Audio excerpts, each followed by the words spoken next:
Thank you everyone for joining. Happy Friday. What a wonderful morning. I'm so excited to be here. So first of all, thank you everyone for joining today. I'm Chantal Schumacher, one of the Microsoft sales managers for Low Code.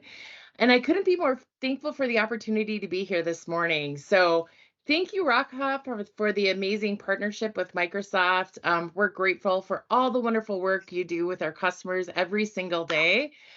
Who's excited about this webinar today? I am. I love everything as it relates to Copilot. We can't wait to talk about it and how it relates to security and governance. So with that, Paige, I'd love to just pass it over to you, who is the great co-founder and customer experience officer over at RockHop, and have you kick it off. We can't wait. Thank you. I love the enthusiasm you're bringing on this Friday about security and governance. Hi, everyone. My name is Paige Midness. As Chantal said, I lead our customer experience team at RockHop. Thank you for joining us. If you were on our webinar on February 2nd, this is kind of serving as a follow-up. Security and governance was a topic that was requested as a follow-up topic from the registrations for that webinar. And so we wanted to make sure that we addressed your questions and responded to what you guys are wanting to hear about. And we would be happy to have a follow-up session. We're going to get pretty technical today. We're going to focus less on slides and showing you the technology and ways that you can set yourself up for success when you're configuring your co-pilots and their connections and things of that nature. And so, yeah, let's get started. Michael, you want to go to the next slide? Yep. So if you've joined our prior webinars, you're aware that RockHop is a Microsoft partner. We are solely focused on Power Platform.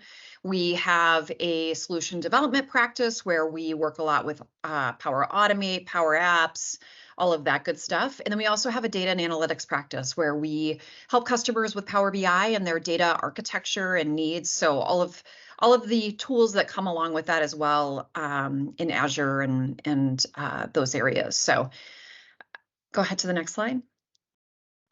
All right, so we kept this to 30 minutes today because today is National Day of Unplugging.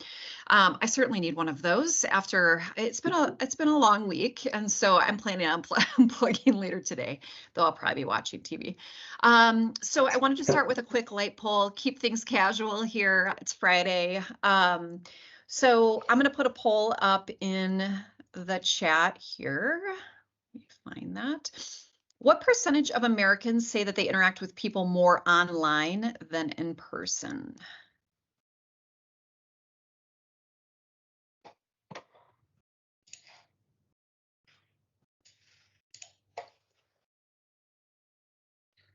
I'm submitted. 74%. Wow.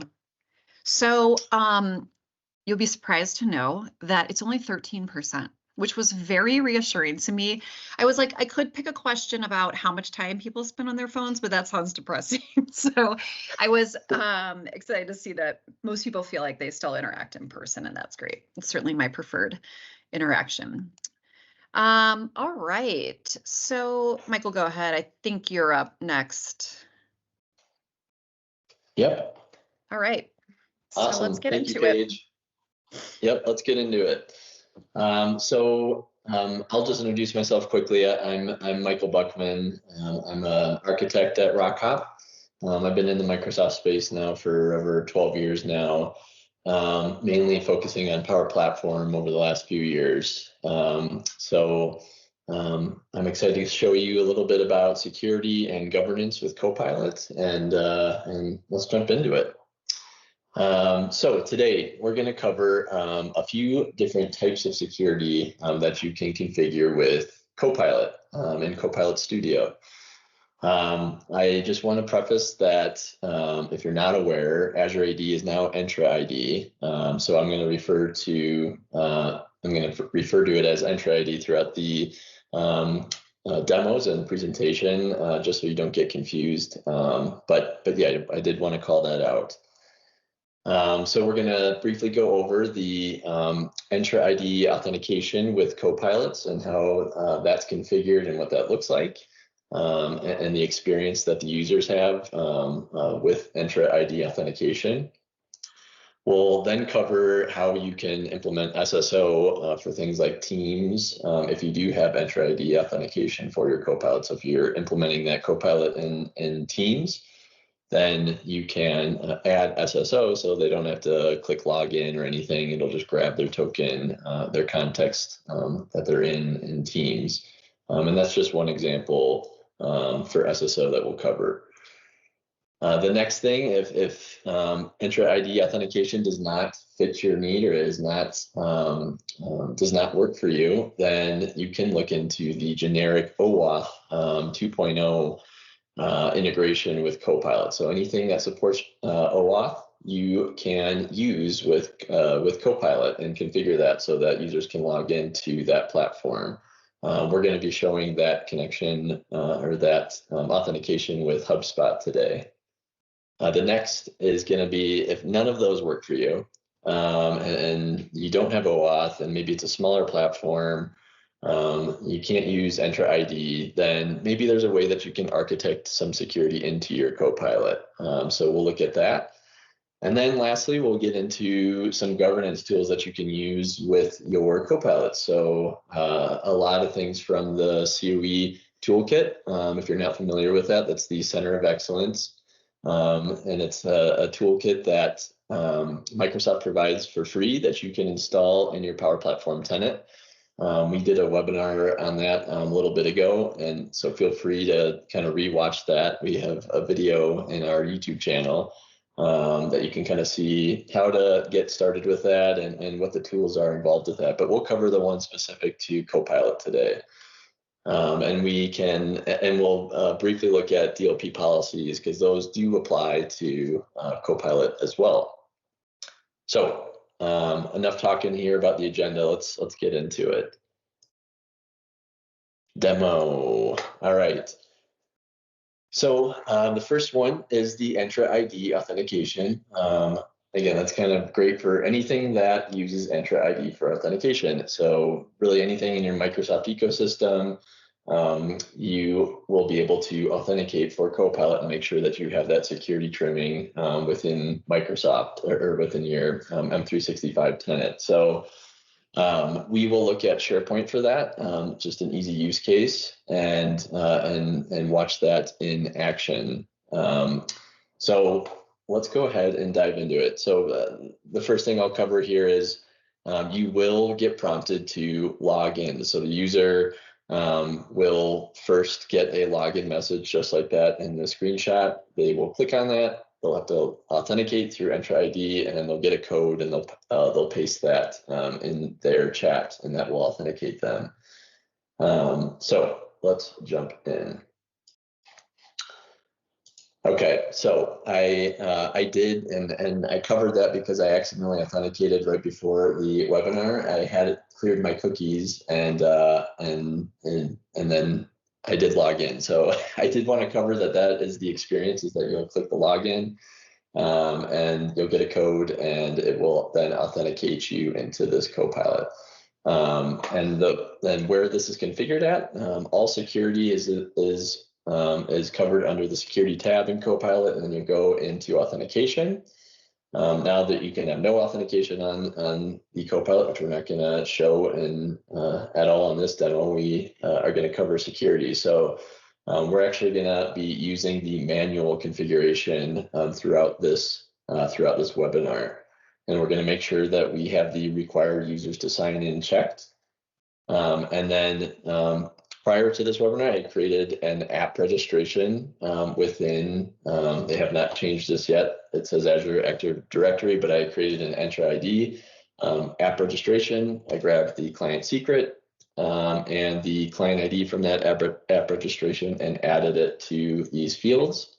And I copied over the redirect URL to that app registration. Microsoft has very good documentation on this that we can share after this webinar. But it's a fairly straightforward process to kind of get this authentication set up with Entra ID. And then you can add your API scopes, your permissions to that app registration. Again, I'm doing SharePoint for this, so I have the sites read all and files read all permissions set in that app registration. Okay, so we have a couple of SharePoint websites configured for this, and I'll actually just quickly show you that we have two added here in our generative AI. So this authentication does apply to this. So anything that I'm searching for, anything I'm asking this Copilot, it's going to go out and search these website or these SharePoint sites, and it will security trim what I have access to in these sites. Now, I'll say that I do not have access to the business setup SharePoint site in our tenant, but I do have access to the Copilot SharePoint demo site, which has some security documents in it that I can ask a few questions for. So without further ado, let's watch this in action. So I'm just going to ask, does RockCop allow PII in emails? That's something that's covered in our security documents, something I have access to. Let's go ahead and ask it.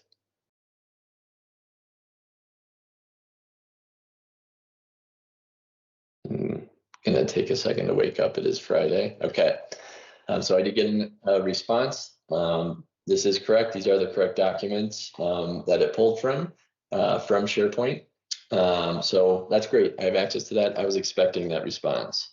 Now, if I want to try and find something within our SharePoint environment that maybe I don't have access to, can you provide RockOps W9? So it's going to go out and look. And I'm expecting a response that says, yes, I'm sorry, I'm not sure I can help you with that. So it could not go and grab this from this site. It will give you a response that basically just says, I can't find anything. Can you try again? That is security trimming within SharePoint using Entra ID authentication. So I had to, again, authenticate into this Copilot using that login button. When you click login, it pops open another tab. You'll grab that security code in there after you've used your Entra ID authentication, and then you'll paste it into this chat, and then that will give you a user token for a certain period of time.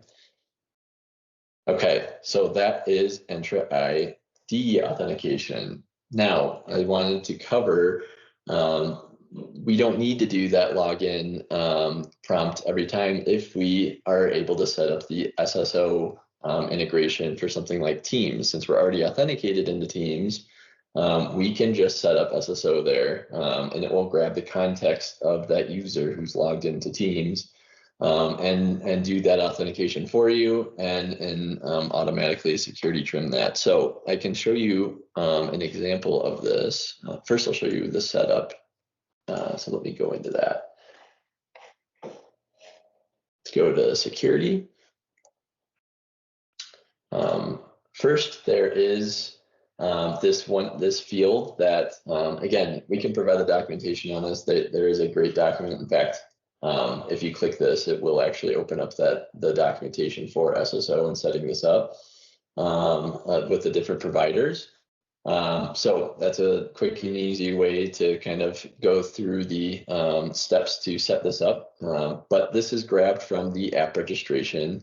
There's a few steps to get this value, but also in channels, if we go to Teams, there is an SSO area that we can go down and edit.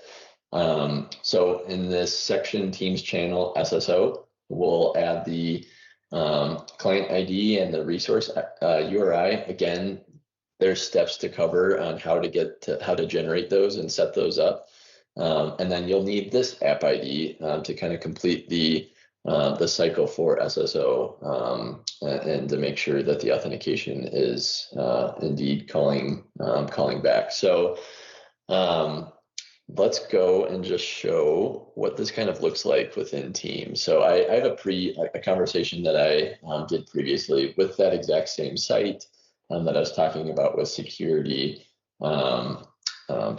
documents, and I asked a few security questions. I was never prompted to log in on this. As soon as you install it into your Teams in Teams as an app. You'll get a chat and you'll be able to correspond with that Copilot, and you'll get answers just like this. So again, I never had to authenticate into this. I didn't have to log in. It just took the context of the person that was logged into Teams. All right, breezing through this here. Next up is OAuth. So let's talk OAuth. If Enter ID does not fit your use case, and you need a different type of authentication, and OAuth is supported for that platform. For instance, we're going to use HubSpot in this demo. You can do that. You can refer to your platform's documentation about setting up OAuth.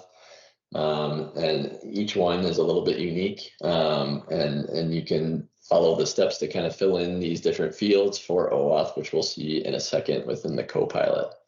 But it will require authentication into the Copilot.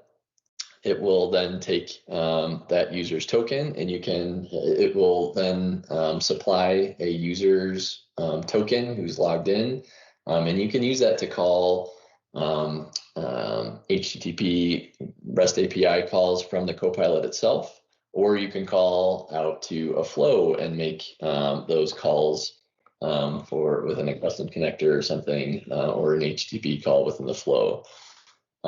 So a few different options there, since you have that token available to you after the user has logged in. It will then security trim if the person doesn't have access to a certain endpoint. You'll get a unauthorized response, or if they don't have access to certain things within that API call, you will be security trimmed there too. So a very nice integration here with Copilot is OAuth. So let's go ahead and see what this looks like. Okay. First off, let's just go ahead and look at where this is configured. Again, everything lives under the security tab in the Copilot and the authentication. Again, we're going to use manual, but the difference here is I'm going to use generic OAuth 2, not Active Directory or Enter ID. And you have a few fields that you need to fill out here. Again, you'll see HubSpot listed throughout these fields. That's the one that I'm integrating to. And once that's set up, we can go ahead and try this out. So let's just ask if Paige is Paige an account owner within HubSpot. I'm actually going to turn tracking on for this so you can kind of see where this is going. All right, so you do have a variable available to you after the user has logged in. Again, this was pre-authorized before the webinar. You will get a login button to click that will take you out to a different tab. You'll authenticate to HubSpot, and then it'll give you a code, and you paste it into this chat. And once that's done, you will then have some variables available to you within your Copilot to check, hey, is this user logged in? Yes, and I can go over to that, and we can kind of see what that looks like. We see user is logged in. This is a system variable that we have available to us. The other things that we have available to us, if we edit this, should have let me.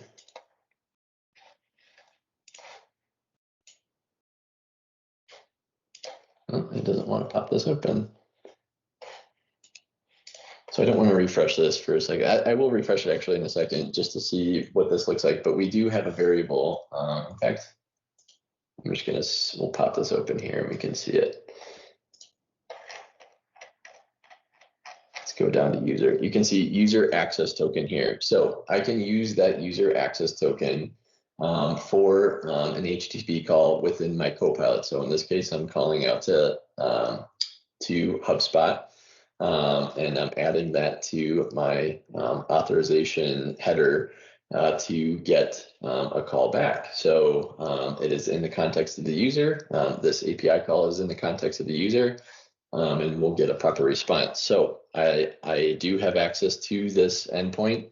I am able to list the account owners in HubSpot, and I can see that we got a response. Yes, Paige Mindus is listed as an account owner in HubSpot, and I actually am using the generative responses node here.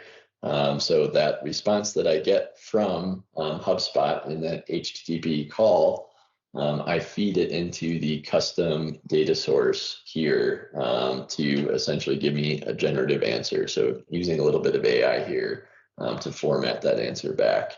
So it's not just listing Paige or listing a list of users from that HubSpot API call. So a few different steps that make this kind of clean and a nice response to the user. Just a small example of what you kind of can do now with this security with OAuth. So anything that supports OAuth, you can configure with Copilot and authenticate the user into. And then you can actually use that token to call out to these endpoints within Copilot.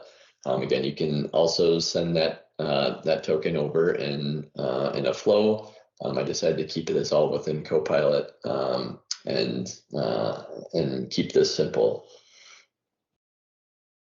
So that's OAuth. Let's go back. If you are on maybe a smaller platform that doesn't support OAuth and Entry ID does not work for your situation, there are a few options that you have here that are possibilities. I wouldn't say they are, this is probably your last resort. If you wanted to architect some security into your Copilot, there are certainly things you can do. You're obviously not using a authentication provider or anything to authenticate that user, but you can still have the user authenticate into that Copilot, maybe with Entry ID, and grab that user's information, whether that's an email or full name, or maybe it's another property in Entry ID. But in this scenario that I'm going to show you, I am grabbing the user's email right away and once they authenticate into the Copilot, and I'm passing that email to a flow actually that is grabbing the user's workspace ID in Rudder. So Rudder is our timekeeping platform that we use at RockHop. And in the last webinar, I kind of demoed a few different use cases with Rudder and implementing it into the Copilot. Well, one of them included actually grabbing the user's Rudder ID and using that throughout the calls in Copilot. So you're grabbing the context of the user, so whoever's logged in there, and then you're getting their time entries, you're submitting time entries based on the context of that user logged in. Now, there's obviously some holes there. It's not, I wouldn't say that's exactly sound security logic. It's certainly an option. If there's, I probably wouldn't do anything high stakes here. But I do want to call that out that you do have a trigger at the very beginning of conversation start. You can grab that user's email, if you will, and pass that maybe to that external platform to try and find that member's ID, if that's used within the API calls to kind of filter out things or submit things based on that user. So I'll just quickly show you what this looks like in Copilot. So again, we have our on conversation start.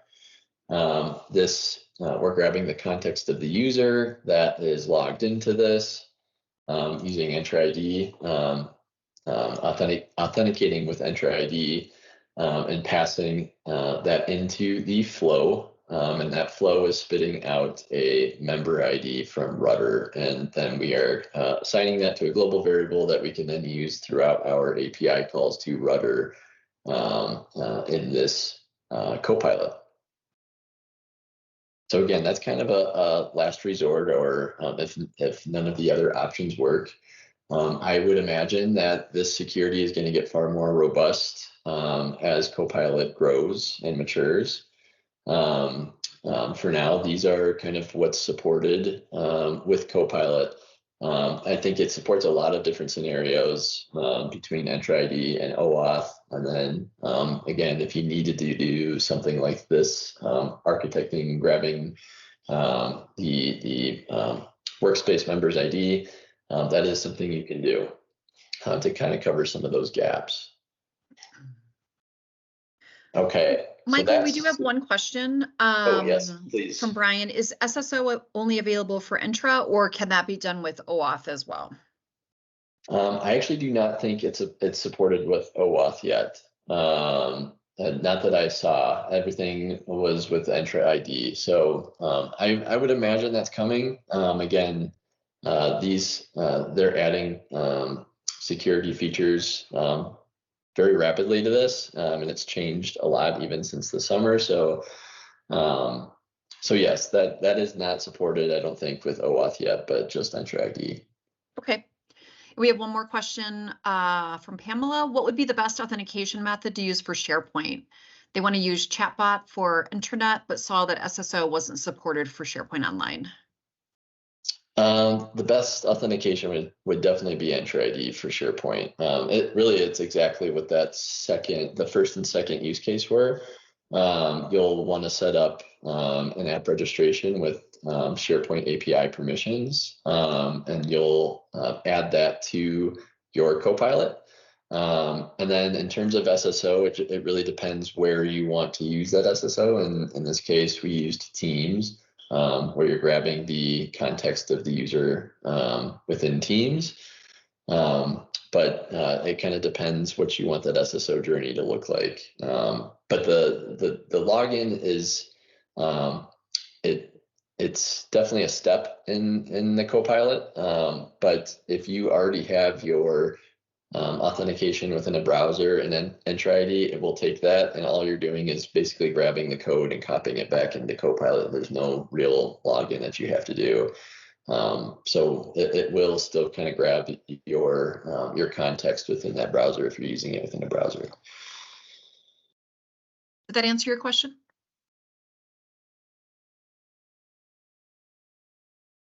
And I get that getting asked to log in is not ideal, but it does save that context for quite some time for the user. So it's not every time that they will be asked to log in. That's a good question. I don't know the answer in terms of the roadmap that they're looking at for this. I would imagine that they will build in more SSO capabilities with Entra ID. That would certainly seem like the next logical step in the security journey for Copilot, but it is very young right now. Yep. We can look into this and reach out to you for a follow-up discussion if you prefer. Definitely. Talk more about what you're doing. Yeah, so the next piece I wanted to discuss is kind of the governance tools that you have for Copilots. So I'll go over DLP policies. I'm not going to do a demo on them. We demoed those in a previous webinar, and they're fairly straightforward to do. So you can create DLP policies within the Power Platform Admin Center. What that does is you can limit what connections and endpoints you're using within your Power Platform tenant. That will limit users from using connections within Power Apps, Power Automate, but also Copilot. So if they try to add a connection within Copilot, they'll get an error message. If there is a DLP policy on that connection that says, "Hey, you are limited in terms of what you can do with this." And that doesn't just apply for connections, it applies to custom connectors as well. So if someone tries to create a custom connector with an endpoint that maybe you blocked a connector for, you can add endpoints so that they can't add them to the custom connector either. So yes, it does cover, DLP policies do cover kind of the gamut in terms of data that is entering or leaving your tenant, and they do apply to Copilots as well. So anything you can do with Power Apps and Power Automate, you can do with Copilot. And then again, I talked about the COE toolkit, which is provided by Microsoft for free, and you can install in your Power Platform tenant. They provide a couple of great tools for monitoring your copilots. You can view what copilots exist. So let's jump into those. I have the COE admin command center pulled up here, and then the Power Platform admin view app that comes with the COE toolkit, and I'll just pull up here, shows what bots that you have within your tenant, and you can click into any of these bots, and let's just click into one we did today. You'll get some information on this. You'll get usage information on it, so how often it's getting used, how many conversations it's having, a bunch of good information here. And so some of these are somewhat new, these copilots that I built. So there's not a ton of data around them, and the COE toolkit does use flows to populate all this data. So it is not instantaneous. It will overnight, it will update all this information, and you can kind of see each day kind of the usage statistics. But yeah, you can click through some of these settings for the bot, and then obviously you can drill into that bot further by just going directly to it and seeing exactly what they're doing within that bot. So a good tool to just monitor what bots are getting created, who's creating them, what environment they're in, etc. And then the last thing I wanted to demo, which I really do enjoy, the Power BI dashboard for the COE that they provide for free, and you can connect to your COE environment. It will pull in all of the data that those flows are gathering about your tenant, and it will give you some stats around all things Power Platform, but specifically bots. So we have a bots tab here, and we can see all of our bots in our environment. We can see sessions, the environment they're in, who made them, when it was created on, and then we can actually see bot creation trends. So you can see how active your organization is in terms of creating copilots, and then where they're being created at, and how many makers you have, etc. So a really useful tool in terms of monitoring your copilots and making sure you have a handle in terms of what's getting built in your tenant. And that's all I have. I'm going to go back to the slides quickly. Yes. And we're going to hang around for a little bit. We actually had the schedule for 45 minutes for Q&A. And I guess security and governance is hard to cover in 30 minutes, but we did pretty well. Thank you, Michael. So just to kind of let you know, if you're looking to jumpstart security and governance or feel like you need some assistance, we do have an engagement that is focused on establishing governance around your Power Platform and Copilot environment. And though it has kind of a defined set of activities, we shape this to your organization and your needs. And so we'll help you set up and configure your center of excellence. We'll help you model your governance processes based on best practices and your organizational needs. We'll help with security planning against your requirements and compliance. And then with everything we do, we always help with licensing optimization. So let us know if you're interested in this. All right, great. Well, we can close it out. Anybody who responded yes will be reaching out shortly to schedule some time with you. And we look forward to hearing what you have going on. So, and of course, if you just go to the next slide, Michael, I put our contact information up there. So feel free to reach out directly. And we will get back in touch. Thanks, everyone. Have a great weekend.